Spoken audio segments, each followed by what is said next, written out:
Good morning po. Ano pong nararamdaman nyo na merong proyekto si Yorme na ganito po ng Kaagapay Medical Assistance po? Ano po nararamdaman? Hindi masaya po kami dahil nabibigyan kami ng pagkakataon. Ano sa kanya, makahapit ba? Makadaupang palad. Yes po. Yun po. Kasi yun, sa totoo lang, ibang naging nakaupo, wala po kami naramdamang biyaya. Naiyak. Ayan, na ramdam ni nanay yung pagmamahal ni Yorme talaga. Nay, mawalang galang na po. Magkano po ang natanggap niyo po na tulong ngayon kayo?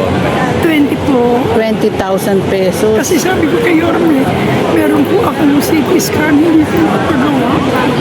Kaya, ganun po ko nila. Tagang salamat sa Diyos, meron po tayong Mayor Isko Moreno. Totoo sa palansapal po kay Mayor ako, hindi ako nagbago. Maging presidente si Mayor, ako rin po Mayor. Si ano pa rin po si... Naiiyak si nanay kasi yung nakarang administrasyon. Wala po ako Wala siyang naramdaman. Kaginawakan ng nakaraan. Ayan. Maski mo sa mga congressman, nagmamakaawa pa po kami.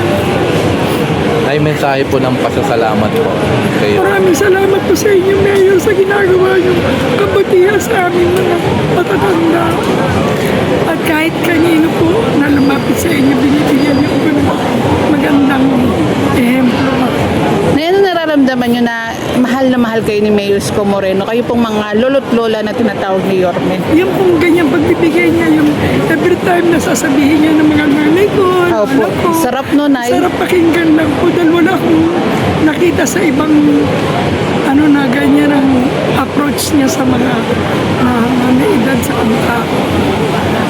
I mean, meron ka pa po bang mensahe kay Yorme? Yun lang po, nagpapasalamat po ako sa kanya. And sa ating Vice Mayor Chi Atienza. Mabait po si Mama. Opo, mabait po talaga. Salamat po. Salamat nanay. God bless po. Thank you po ng marami. Po. Thank you po.